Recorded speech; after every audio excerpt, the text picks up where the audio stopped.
This So conference will now be recorded.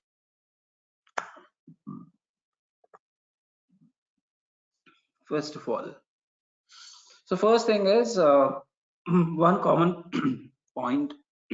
Sorry. Okay, 1 minute. Okay, so first we'll discuss about industrial revolution, like what is industrial revolution and in which revolution we are in, and then we'll discuss about some legacy technologies. Why? I'm not sure if it is mine.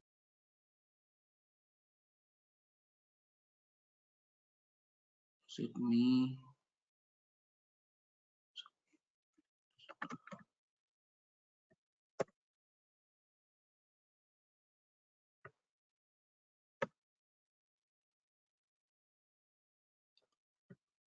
Sorry. Yeah. We'll discuss about one of the old technologies. We'll see how this technologies will build the application, and then we'll see why we have migrated to cloud and what is cloud, what they do, what are the different technologies that they have, and then we'll discuss about Salesforce. We'll compare with the Salesforce with any of the legacy technologies, advantages of Salesforce, job opportunities, course content, etc., etc. Okay, and post that we'll have a questionnaire session as well. First thing, I do know everyone sitting in this room is completely aware of this industrial revolution. So as of now, we are in fourth industrial revolution, and this is where Salesforce starts actually in 1900s. So here, so why I'm bringing this, because these days, see, till in 1900s, right? Like when we have computers, the place where we initiated these computers, if you want the system to do something, or if you want the bot to do something, you have to ask in such a way that the system can understand, right?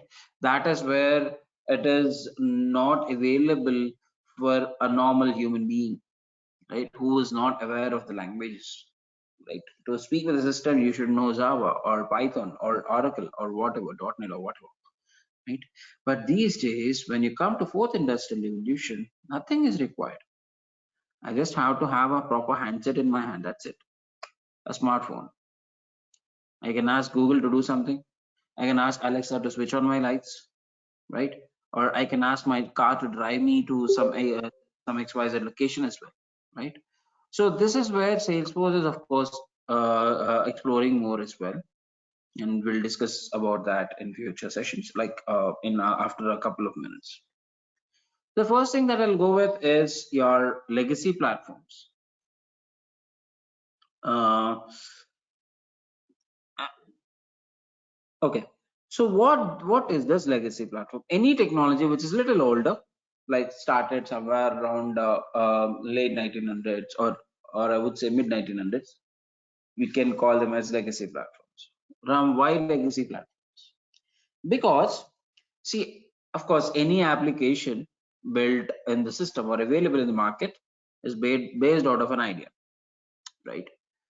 So you'll see a problem statement in the market where earlier, let's say if you want to do any transactions in the bank, you have to go to the bank, stay in a queue, and wait for your turn, give the details, and then do the transaction. But these days, you can do the transactions anytime, any place, right?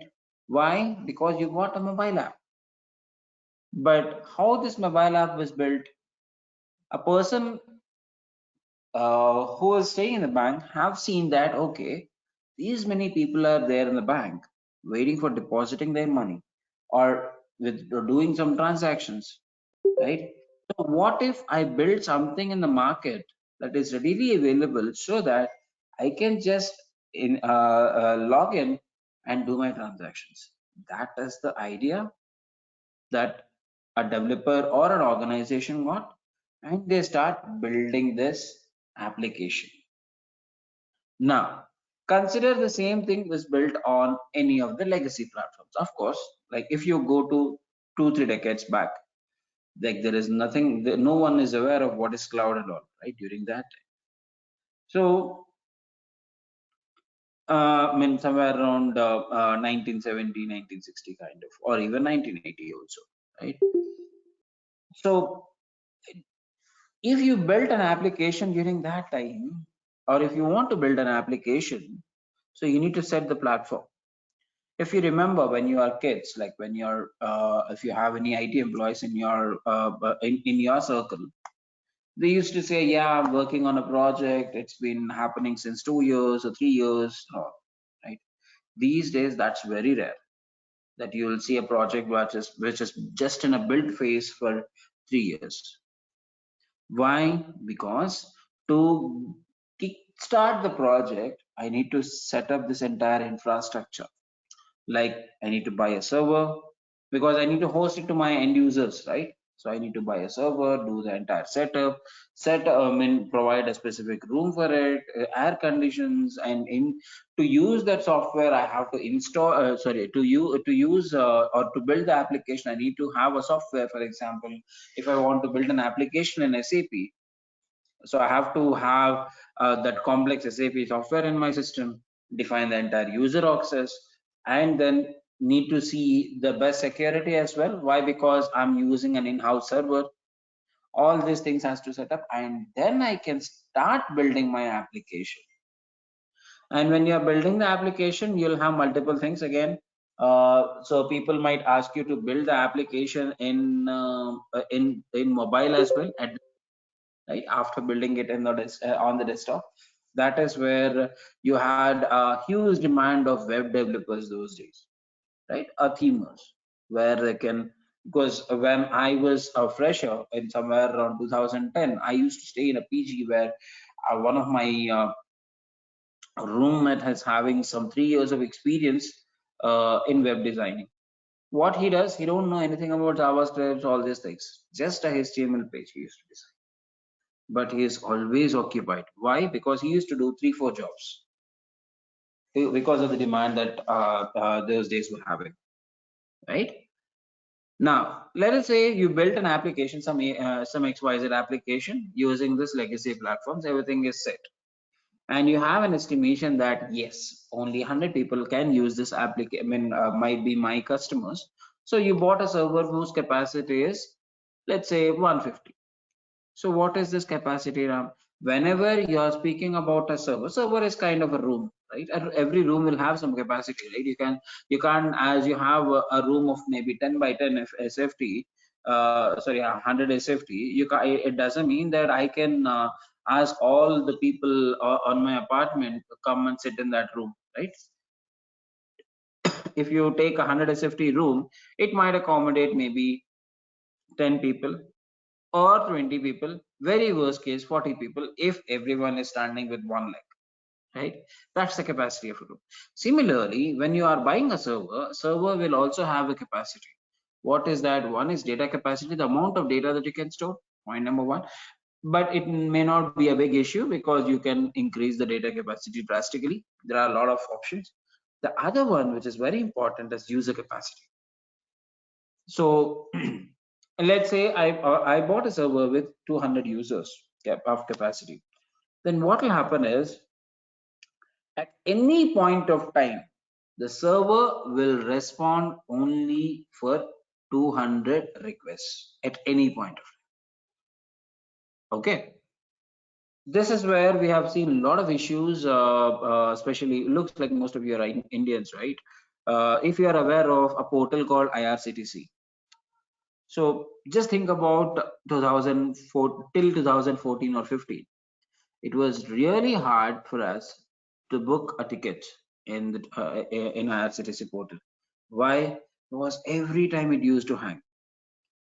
It never allowed me to log in also most of the times, especially during that window, Tatkal window, morning 10 to 11.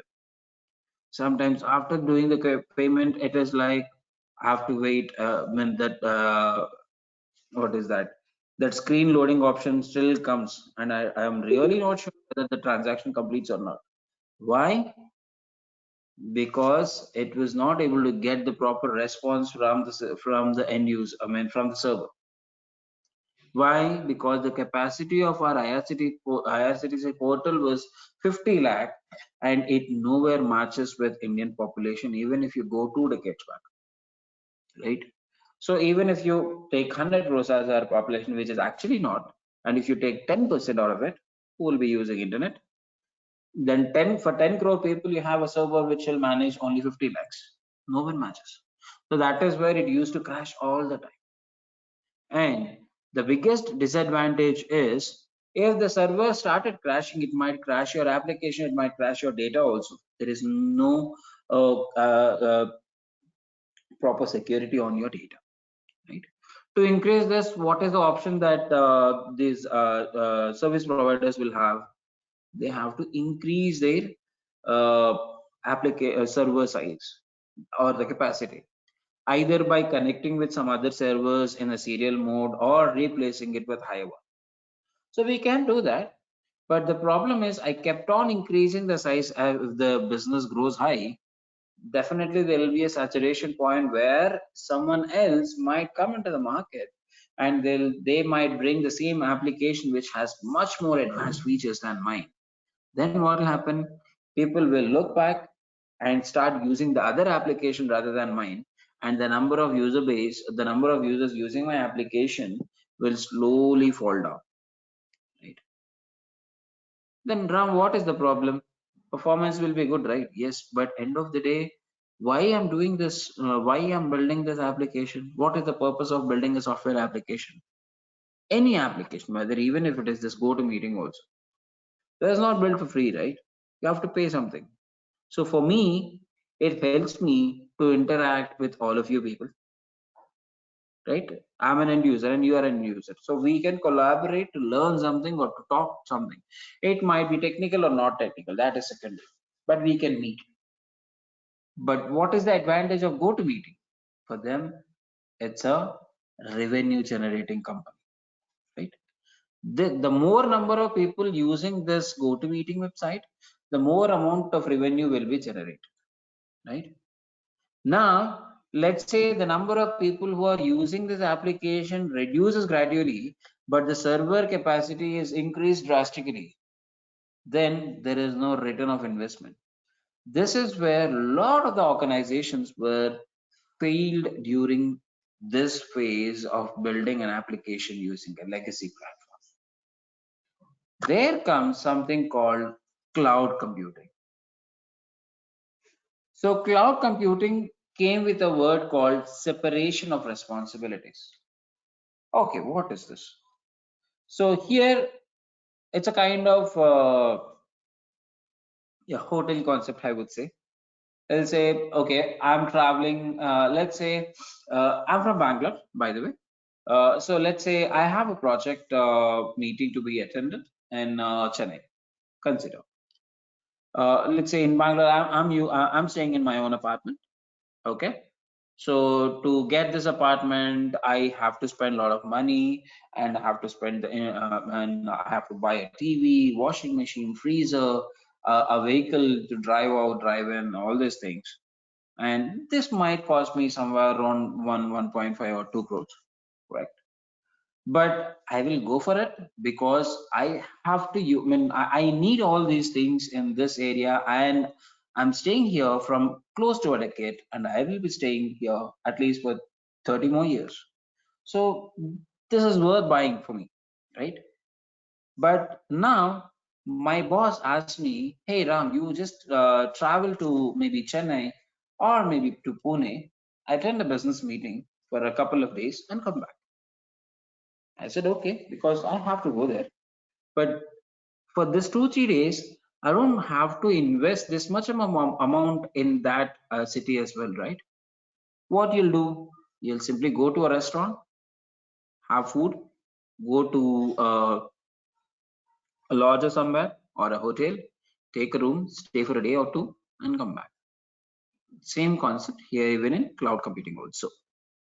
So if you want so in cloud computing, you will have a service provider. What they'll say, hey, you want to build an application? Okay, come to my organization, pay me some amount, pay me the license amount, and give you some space and even the number of licenses that you need based on the amount that you have paid. You start building your application. I'll host you. I'll help you. Which means what these people are saying is, I will do this entire job for you. You don't have to worry. Okay, we will be taking care. Which means, well, let's say on the on-premise application, which is our legacy technologies, so we are taking care of everything, being an owner of the resource. But now it comes as service provider and subscriber mode. What is it? In cloud, again, we have three types of services: infrastructure, platform, and software. In infrastructure as a service provider says, hey, you need a server to store your data, a virtualization concept, and you need networking. All these things will provide. But to install your application, you need some operating systems to log in, right? I don't care. You bring any OS, it is up to you. And if you want to connect with any third-party system, you build your own middleware. You build your own data structure. You maintain your own application. You face your own runtime issues. I really don't care about all this. This is what this infrastructure as a service provides. And best example is Amazon Web Services. And this is, of course, little costly. Why? Because it's not costly because of the service provider is charging less. Because it is costly because I have to invest again on this, even if I'm on cloud, right? There comes something called platform as a service. What will happen here? Here the service provider will say, hey, instead of you doing the operating system, I will provide you that as well. I'll give you a base where you come and sit and start playing with the tool. You build your own application, maintain your own data. And the best example here that we are going to use from the next session is force.com platform of Salesforce. Okay. So platform is a place where we can build our own applications, our own features, our own tables, our own data. Okay, that's one of the basic license of Salesforce, of course. And the last one is software as a service. This is the place where the service provider will say, yes, you come, use the applications if you want, and maintain, you insert the data, I will take the responsibility of everything. This is where Salesforce comes. Salesforce license says that along with the license that you bought from me, I'll give you some set of applications for free of cost. If you want them, start using them. No, if you feel that no, yeah, I don't want to go with this, I will build my own application. You'll say, as you are going with a higher version, I'll give you, we are giving you a platform for free. You build your own application. Then someone else said, like, no, yeah, so you have given me some standard set of application. Like the set of application that you'll be getting is sales, service, communities, marketing, all these things. So he felt like, okay, in sales, I'll be using 70% of the existing application. Is that okay? What is the 70% or 30%? Because if you see the standard sales process, right? So what will happen in the standard sales process? You will have to go to the market, do the marketing, and then people will start looking at your product. They'll start inquiring about your product. If they are really interested, or they'll go out, they'll compare your product with existing products in the market. And if they're really interested, that is where they'll come and start again the price negotiations and all, and then they will price the product. This is the standard process that happens in the market for the sales process, right? But it may not be the same that the same process that every organization follows. A very best example is your for example, if you compare Maruti and Rolls-Royce, if you see every quarter, the moment they Maruti feels that okay, I'm launching a new model, maybe in this quarter or next quarter, they'll start posting the ads in almost all the medias saying that we are launching XYZ model. But have you ever seen at least one single advertisement of Rolls-Royce till date? No. Why? Maruti needs customers, but when it comes to Rolls-Royce, customer needs Rolls-Royce, right? They have a standard set of business. They'll talk to them. It's the same even for IT also. For example, if you have tier 3 companies or or level 3 companies, so they'll start bidding for multiple businesses. They'll look into each and every small customer also. But when you go to bigger organizations like IBM or maybe Accenture or Deloitte, they don't have to go to the market saying that, hey, we are from IBM or we are from Accenture, we can provide this service. Not required. For them, customers will come because their entire business is completely different. Even, of course, even if they are doing the same business, they are well noted in the market. They don't have to provide the same model like the other companies are doing, right? And it doesn't mean that small companies are way, bigger companies are best. Everyone has their own marketing strategy. So you don't have to follow the same sales application, right? So of course, now let us say Accenture came here and he said like, hey, I will be using the sales process, but I may not need this because I never did marketing. I don't have to do the marketing now. So I have a standard set of people who will come and reach me and start working with me directly. I don't have a concept of inquiries and all. People will come, give me the project, get the quotation, say yes or no, close, deal close. That's it. Can I use Salesforce? Yes. But you have a very big process. No, you cut short it. You customize it according to your requirement, which means either I can modify the standard applications given by Salesforce according to my requirement, or I can build my own applications as well, or I can use the same applications as is model given by Salesforce, right? So these are the different options that you have in Salesforce for software as a service. Okay, and these are a couple of examples. If you're interested, you can have a look for every platform type. And there's something called Salesforce Customer 360.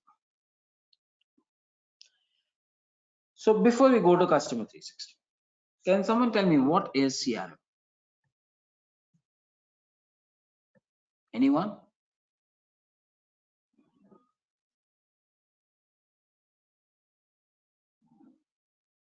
Customer relationship management. Okay. What is it? Is that an application or a tool or a technology? What is it?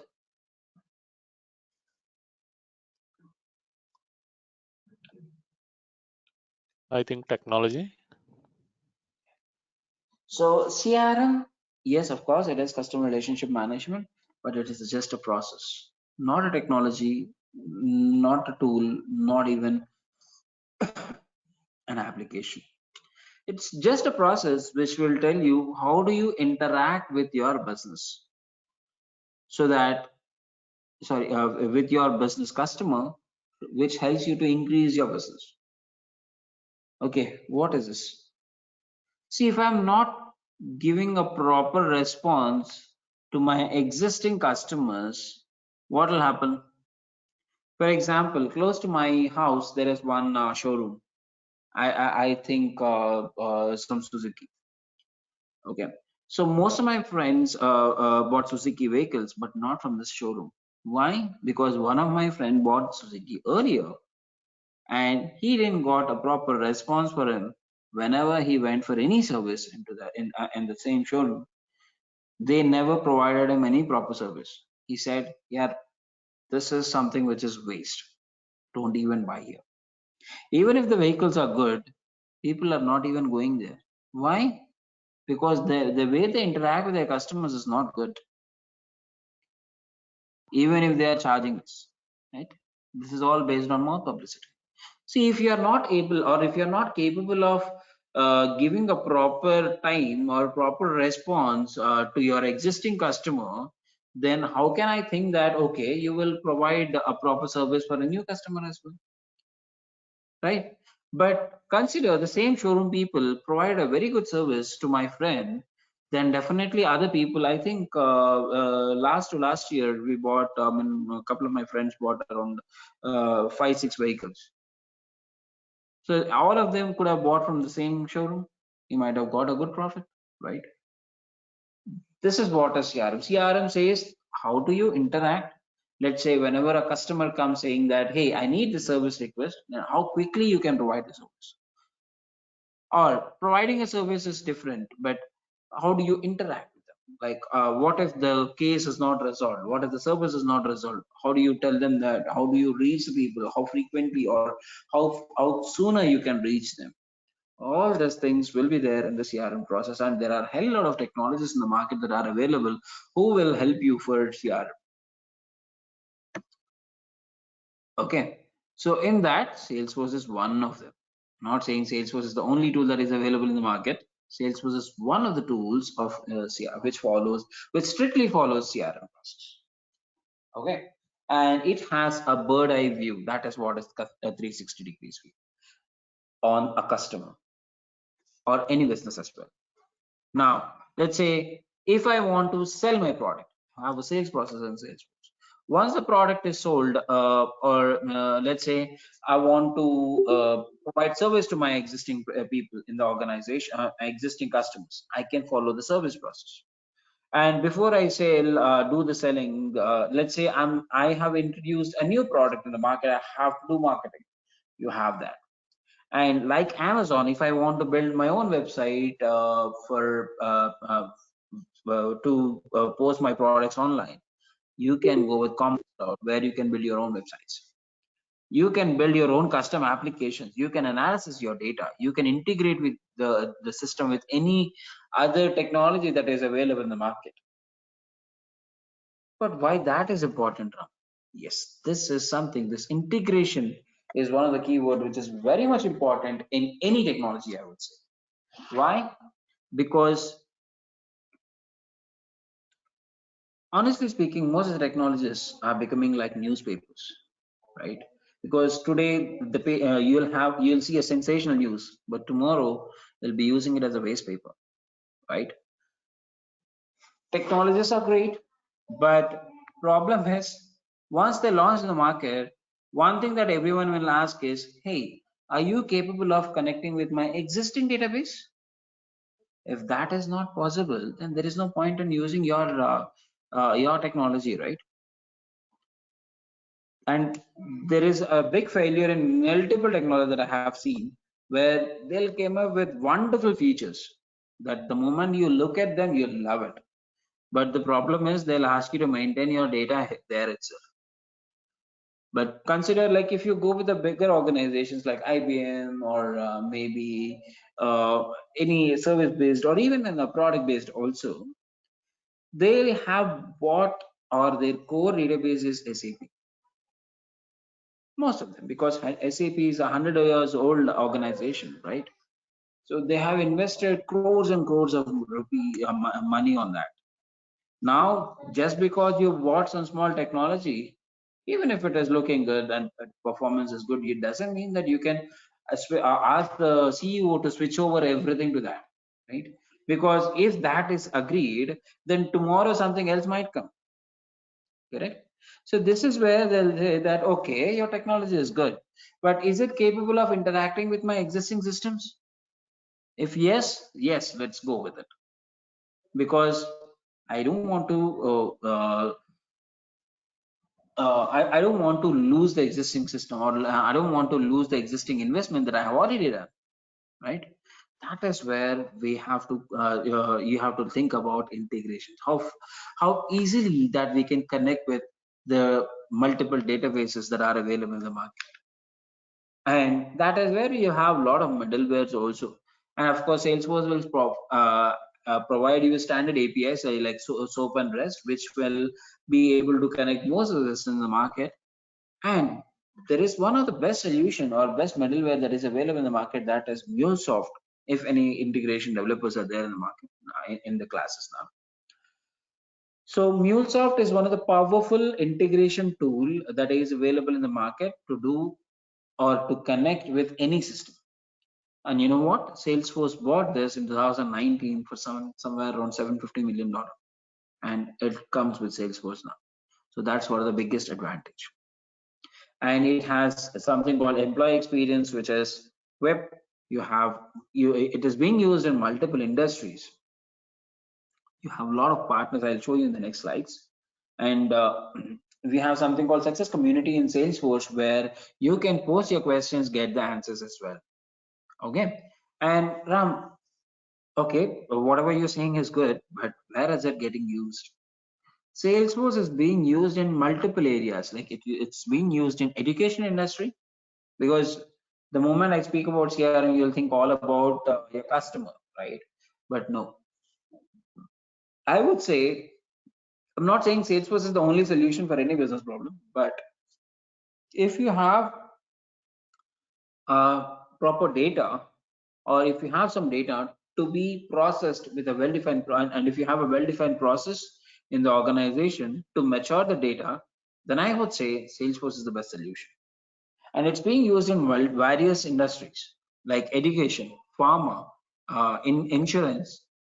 It's being used in even travel agency industries. It's being used even in for example, yeah, Paytm is using Salesforce. Paytm is one of the biggest customers of Salesforce. It's being used in energy based industries like British Petroleum is using, Shell is using, and it's being used in banking sectors or real estate broking sectors like Citigroup. Citigroup is one of the biggest customers of Salesforce entire world, because somewhere around 60 to 70% of their transactions is completely dependent on Salesforce itself. Insurance agent, industries like Prudential accounts in US, they are using Salesforce, right? And education industry, Stanford is using it. And banking sector, we do have lot many local banks also in India who are using exclusively Salesforce. Okay, so Ram, does it mean that Salesforce is being used only by bigger industries? No, it's being used even in small industries also. For example, Redbus, which is one of the websites to book a bus in India, right? So that's being used in Salesforce. Of course, it's not a smaller organization now, it's one of the biggest organizations, but it is using Salesforce since the start. And there are a lot of other organizations whose annual turnover itself is 10 lakhs. They are widely using Salesforce because Salesforce has wide variety of licenses that are available. The license price starts from $2 to $4,000 also per user per month, and they'll bill annually. Ram, does it mean Salesforce licenses are cheap? No. But then if Salesforce licenses are not cheap, then why people are running behind? Because most of the businesses, or I would say 90% of the business users, have seen a 40% of growth margin after using the Salesforce in their organizations. Why? Point number one, it is software as a service. What is it? I don't have to install any software in my system. It's the same way that you log into your Facebook in your laptop.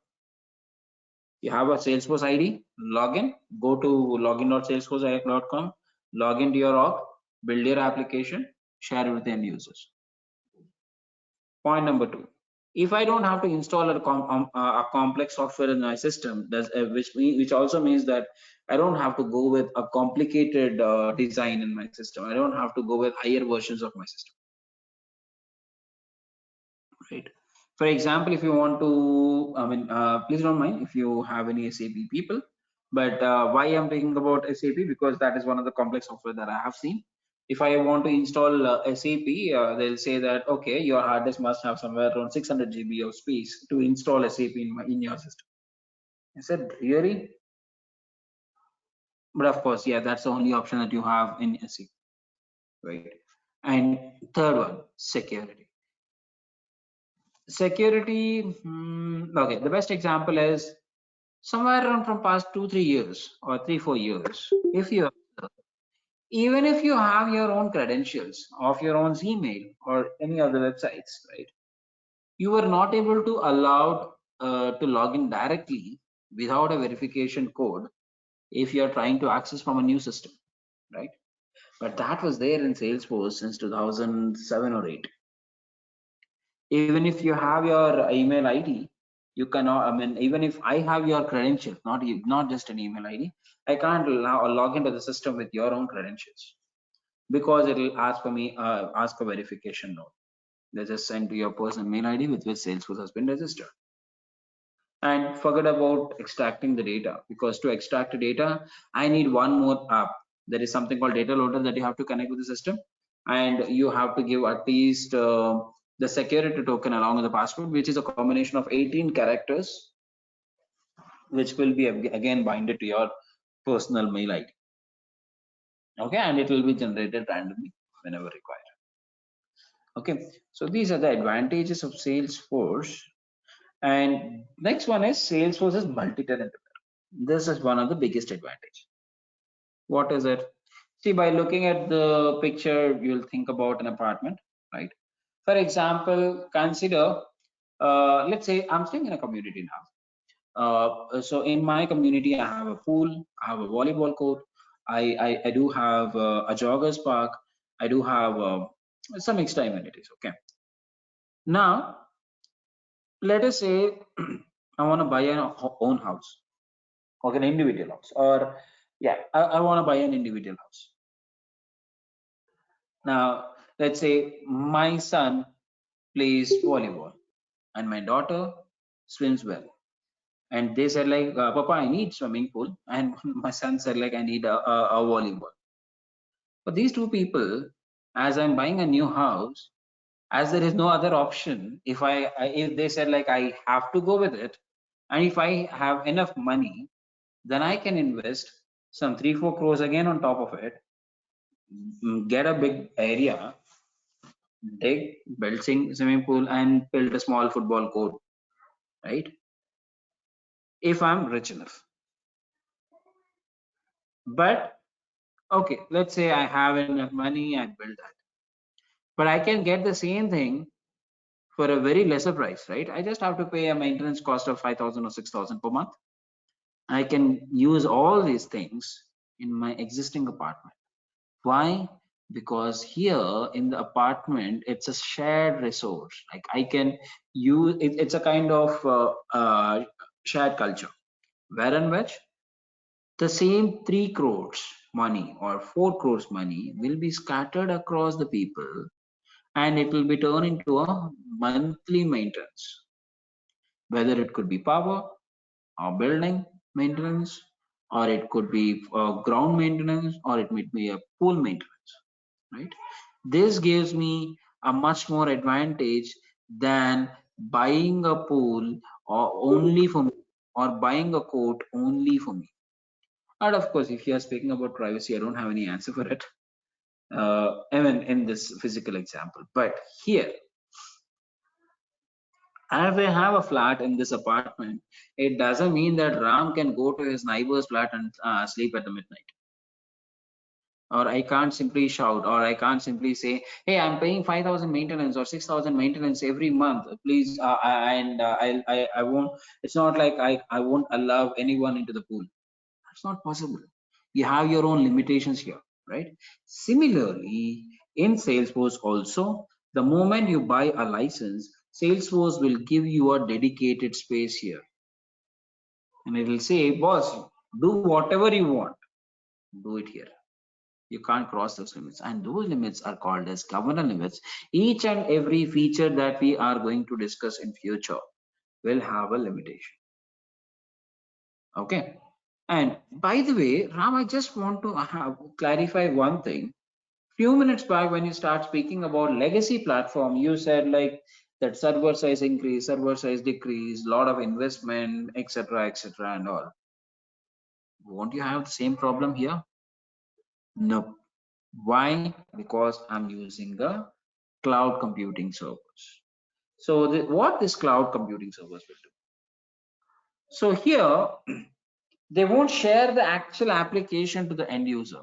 Instead, they'll create an instance of your application in the cloud, which is nothing but an image, I would say. And that image will be shared to the end users. For example, this GoToMeeting. Actually, I'm interacting with all of you virtually, not directly, right? You are connecting with my image, and of course, even I'm connecting with your images, because it's just, there's just a look and feel, not touch and feel. right? Now, let's say the capacity of this GoToMeeting, if I'm not wrong, it is 250. What if it is more than that? If something happens, this session will crash, that's it, but not the server, which means that image will crash. Nothing happens to your application. Now, okay, Ram, but is there any other way that I don't even want to crash it? Yes, it is there in cloud computing. Let's say we have given a proper estimation saying that I need 100 users or 1000 users. The service providers will, based on the number of users who are accessing the system, those number of instances will be created automatically and will be shared to the end users. You don't have to worry about it. That is the biggest advantage of using any cloud technologies. Okay, what if the number of resources got down, when number of users cut short? Then it will remove the number of instances also. And Ram, do I need to do all these things? No, that is where we are paying for them, right? So in that case, what are we going to learn? You are going to learn how to build the application. That's it. See, now the image got shortened now. Like the moment you got an idea, you get the license, build the application, give it to the users. And the best part is that you don't have to think about, okay, whether I have a web dev, do I have a web developer to make sure I will be developing this website even to the same application even on mobile also? Not required. Why? Because by default, Salesforce supports all three gadgets, whether it could be a tab or a desktop or a laptop, or even of course mobile as well. Okay. And see, as if you go to the previous example, as I have to do everything on my own, this entire infrastructure setup itself will take me around a year to build the application. But now everything is already taken care by Salesforce. Only thing that you have to spend on yours is building the application. That's it. So that is why number of days or the amount of time that will consume by your legacy platforms to build an application, if it is years, Salesforce, there are days where you can complete the application within a couple of days also, if the application requirements are simple. But you won't, don't worry, you won't get that such simple requirements. Those days are gone. Okay.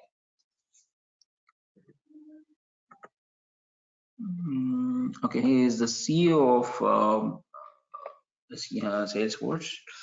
Is not required. How many of you are using smartphones? Is there anyone who is not using smartphone in the session, by the way? Anyone? Definitely you laugh at me if I ask this question. I do know that.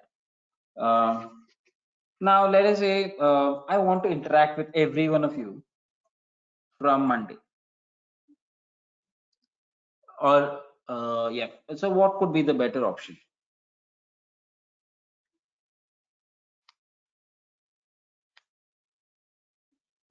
Or let us say Kiran, consider, let's say he is one of the world's best mobile developer, Android developer, or maybe iOS developer, and he wants to interact with, let's say, 100 of his 100 friends, or maybe his family members, whatever, every day, saying good morning, good evening, good night, whatever, or some healthy information he wants to share. So what he'll do, he'll open his mobile, go to Play Store and App Store, install WhatsApp, add all of them into the group, start doing the conversation, right? That's one of the best approach that he'll see. But being a web developer, an Android, an Android developer, an iOS developer, what else can Kiran do? He can build an application also, right? Even if he is having a capacity to build an application, he will never ever go there. Why? Because there is a ready-made solution available in the market, which is trustworthy. People are using it for many years. Of course, it is free of cost at the end, right? So it means if you have a place, in the market where you can see some existing solutions for the business problem, you'll start using it, right? That is what we call it as App Store or Play Store these days, right? But you know what? Okay, of course, App Store is the first marketplace that came into the market. That came first, right? And then Google defined their own app store called Play Store, and people they for Android. Now you know what? App Store is the keyword or is the domain which is registered by this fellow, as he is the thickest friend of Steve Jobs. He has dedicated that, or he has gifted this to Apple. You can pause the sessions, you can go back and see the news about App Store plus Mac Bunny. You'll see the entire. Okay, and he came up with a word called App Exchange, which is a marketplace where I can see the business solutions. Why? Because Salesforce is for the business, right? I don't have to think about this. Now here, this also means that I don't have to get a job in the market. If I have a better idea, I can build that and ask this App Exchange team to review, because it's unlike your App Store or Play Store. I can't simply just go there and upload my application so that people start using it, and if they are not liking it, they'll leave it. But here, the people who are using Salesforce, right, they are already their customers. So Salesforce blindly won't allow anyone to install their or upload their applications in the App Exchange. They'll have a team which will verify each and every minute detail about your application, and then and there you will be getting an access to upload your application to the App Exchange. And if people like started liking your product, they will install and use it, and you might charge as well. There are applications which are for free, and there are applications which might charge you as well. We'll see how we install them in our house also. So these slides are a bit older, at least this one and upcoming slides. But Ram, why I kept, because it is looking good.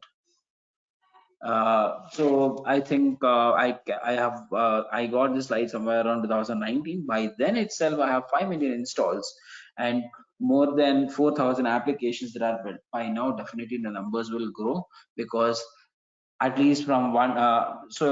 This is my 12th or end of 12th year in Salesforce. I started my career in Salesforce itself. I haven't seen Salesforce growing in such a drastic way, especially during this COVID. Yeah, Ram. Sorry. Sorry to interrupt you only. Hello everyone, this is Lakshmi from Career IT. Important info from our end. The regular sessions will be starting from Monday onwards, and the timings would be from 7 to 8 a.m. IST. So for more details, please you can contact us, and I'll be sharing the details in WhatsApp. Thank you.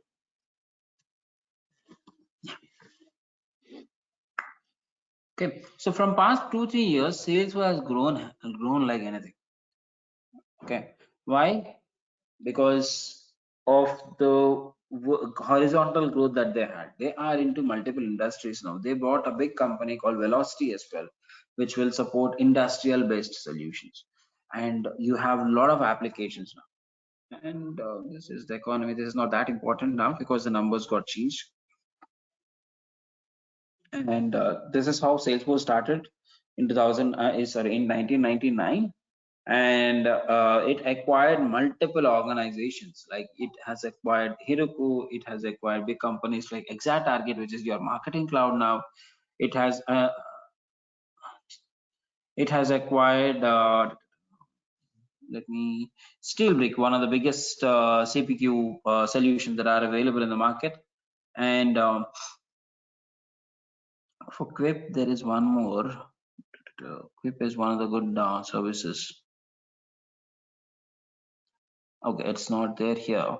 There is something called employee experience tool, which is called as Quip, and that is also acquired by Salesforce. And these are different partners that are available for Salesforce. And it's not just, this is a very small number, I would say. I think just a 10% of the existing partners that they have in Salesforce, because almost all the organizations, all the service-based companies are partners of Salesforce now. Only matters is whether they are gold partner, silver partner, or platinum partner, and they do have a lot of customers as well. And this is the growth chart, which is very, very important, I would say, for all of you. And why this is important? Because I'm not speaking about the freshers, for experienced candidates, like whether you are technical or non-technical, why you are learning Salesforce. Okay, today it might be Salesforce, tomorrow it might be some other technology also. Why we are switching our careers, into different technology. Point number one, my current technology is going down or it's getting sustained. Point number two, there is no good demand in the market. Point number three, there are less openings also. These are the 3 points where I'll think about switching my career, right? But when you'll, why these 3 points will arise? If the technology that you are working on is not getting upgraded, it is becoming older day by day. It's not getting matured. It's not listening to the customers, giving the features that they're asking for. That is where it will get saturated. But when you take Salesforce, Salesforce will do 3 releases in a year, summer, winter, spring. These releases will have new features, and the Salesforce says, hey, these are for free. They won't charge a single penny on any of these new releases. Point number one. Point number two, they won't ask you to have to block your window saying that, hey, I'm releasing it on 1st of April. You have to block it for 2 days because we might have production issues, or we might your systems won't work. Nothing will happen like that. Releases will go smooth, automated, and it will be readily available for everyone. And it's being used in it has started growing horizontally, which is it's exploring itself in multiple technologies, multiple platforms. So these are a couple of points where it has added a good growth of Salesforce. If you see here, there is no way going down, and the targeted revenue by 2024 is 35 billion. As of now, it is already some 24 billion or so, and it will definitely reach this number. As far as I know, it will definitely cross. It will overcome. Why you are so confident? Because I've been in the industry for this many years, and this never fell down.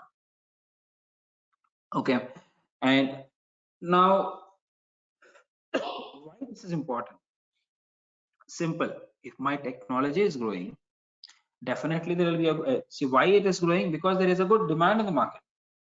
If the demand in the market is good, then definitely I have a very good opportunities in the market to get the job, right? That's the simple thing.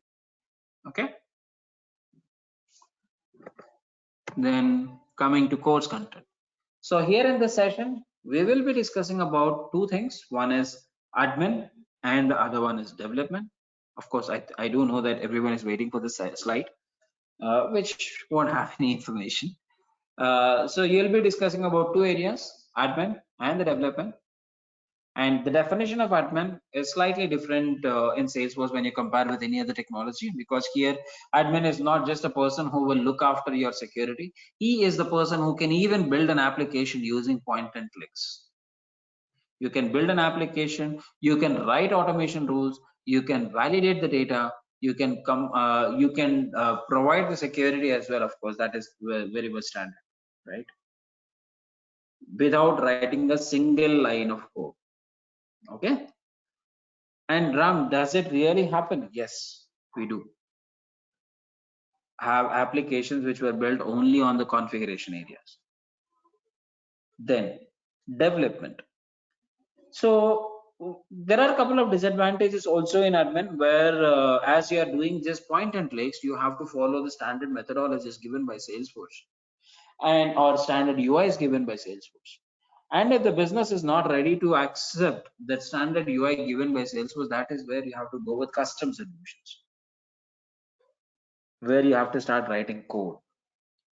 For that, you need to learn basics of Java at least, right? That is where you can go ahead and start using it. Okay, which means to overcome the disadvantage that you have seen in admin, we'll go with development. Okay, now coming to the prerequisites. What I need to learn admin? Nothing. If you know a very basic, like how to create an Excel sheet, what are sheets in Excel file, what do you mean by a tab in Excel file, or what do you mean by table in Excel file, that knowledge is enough to initiate your course.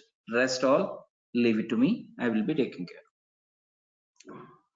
Then Ram, what I need to do for development? Few minutes back I said, like, development helps you to overcome the disadvantages of your admin, which means that to learn development, admin is mandatory. Okay, only if I know pros and cons of admin, so I can go with the development. Why? Because Salesforce always sticks to one point, saying that make sure you are not jumping into development unless until the issue cannot be resolved using your admin features. Why? Because it is maintenance free. Admin or maintenance easy, right? Admin concepts, if you have a solution based on admin concepts, then the maintenance is much more easier. But when it goes to development, you have a lot of release process, many things has to be taken care of. Okay, and what do I need to learn here? So you are going to learn lightning, components, and aura. Sorry, not aura, apex. Apex is a language used for server calls in Salesforce development, which is based out of your object-oriented programming. If you know the basics of Java, then it will be a good start. If you are not aware, I do know that you might have to struggle, because I came from the same place. I'm not from a technical background. I'm from electronics. I struggled around 2 months. Then I spent some time, and even till date also I don't know Java, but I'm well versed with Apex, right? So these are the prerequisites. And how many number of sessions we might need to complete both? Around 40 plus or minus, just giving you a random number. Timings, I think you might have to have a discussion with the career IT. Next thing is, what certifications can we do? You can either go with Salesforce Admin, or you can go with Salesforce Development as well post the sessions. And I will be giving you a certification voucher also for free. And of course, it doesn't mean that it will be a full voucher. It will be a discounted voucher, somewhere around $50-60. It could be less than that or greater than that also. Then ways of training. Ram, are we getting any practical environment? Yes, because I'm not giving it from my pocket. It is for free. So I'll help you to register with Salesforce in the next session, and then we'll start. And next thing is how we are going to discuss. Is that like conceptual wise, or any practical knowledge that we'll have? You'll have both. So instead of just going with a concept by concept and complete the sessions, give you the document at the end on a project, asking you to go back to the project and go back to the first session, refer that sixth session, refer this concept and all. Right from the day one, they will take one example, a real-time example that is there in the market, and start building it in your Salesforce orgs itself. Every day, whatever the concepts that we are discussing, we'll discuss the same concept. We'll we'll see how this particular feature will fit in your application. Ram, why? Because most of the people who learn technology, who learn Salesforce basically, are from different technologies. Something which is very open in the market is, people say that we'll hire everyone, but you must have experience. And unless until you get a job, you can't get you won't get the experience. This is a very open secret, right? Which means, of course, you have to say that I have some experience. When you say that you have some experience, then they'll ask you what project you did. the project, or you may not be using the same project that we are going to build in this in this sessions, but you can easily connect the use cases of each and every scenario that you have. Because in the interviews, no one, trust me, no one, no interviewer will ask you what is this workflow, what do you mean by process builder, what is a permission set. You won't get any questions like that. They'll try straight away throw some scenario on your face, ask you to provide a solution, whether it is small or big, that is secondary. So I can strongly tell you, post my sessions, you will be in a position where the moment you see a problem statement, you will come up with the right solution. Why, Ram, you are saying right solution? Because like any other technology, even in Salesforce, also we have for every problem that you see in Salesforce, you will see at least 3 to 4 different solutions. Your efficiency will come out only when you pick the right solution.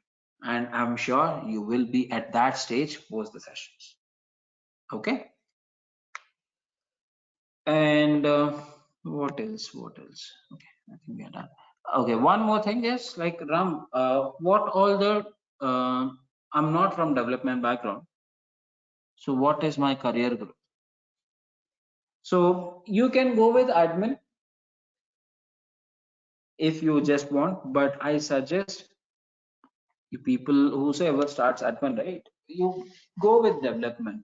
If not now, later you can learn that because the demand of developer is more when you compare with an admin, whether inside whether it in India or outside also. Why? Because who is developer? Developer is the person who learned both admin and development. So if I take a developer, he can help me to do the admin activities also. But if I take an admin, he will be able to help me only admin activities, right? So that is where the difference comes. And it doesn't mean that only developers will be hired. So there are projects where it is completely stick to admin areas. So you have a good demand for admins also. Ram, I'm just a consultant. Will this really help me? Yes, you can go for a sales or service consultant also. That is also possible. But of course, admin is for everything. Admin is mandatory in Salesforce. Any opportunities for sales testers or a business analyst? Yes, these days, at least from past 6 or 7 months, what I have seen in the market is there is a huge demand growth for Salesforce testers, Salesforce business analysts as well, because business is not ready to have a BA who says that for every requirement that they are bringing, I don't want to sit with a BA who will say, okay, Ram, I'm taking your requirements today. Let me connect with Karthik, who is my developer in the team. Come back to you by tomorrow or day after tomorrow. So once in a while, it's okay. But if this business analyst is doing this every time, then I have a feeling like, why can't I connect with Karthik these days? Why should I have a business analyst in between? Right? But if you don't learn the concepts of admin and development, at least even if you're not coding, if you know the concepts, which feature can be used for which technology, problem, then you'll be in a good position whether this can be done or not.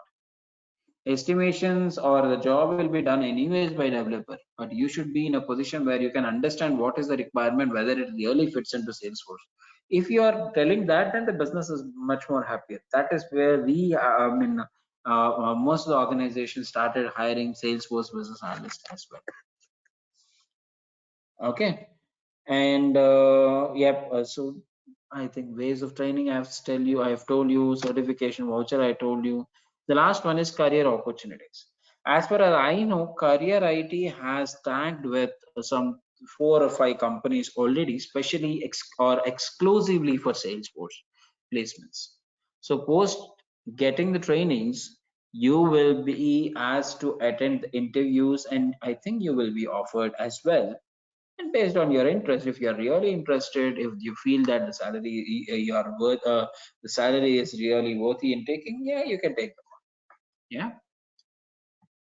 So that's all I have. Any questions from anyone? Hi Ram, this is Murali. Hi, Murali. How many days for only for admin? Around 20 sessions. Okay, because I'm into testing background, that's what I'm looking for. As you said, first I'm looking for the admin side. Okay, okay, great. I'm into purely into manual testing as of now. Okay. Yeah, thank you.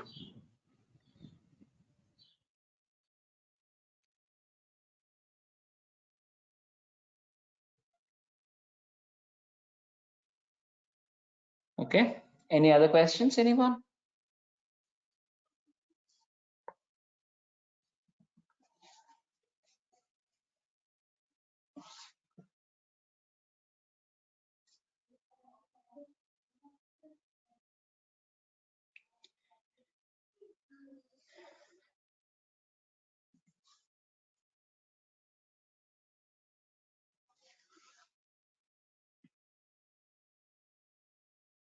Very good. So either you might have understood everything or you might have understood nothing. But yep, thank you for especially on the weekend you came up, you turned on and sitting for the session. And I hope at least I have given you some 1 or 2% of awareness of Salesforce. But if you still have any questions, I'll be there for 5 more minutes. If not, we can wrap up, and please share your feedbacks with the consultancy. And I think the next batch and then the batch dates and all timings and all will be shared with you. Yeah. Okay, Ram, thank you. Thanks, Murli. Thanks a lot.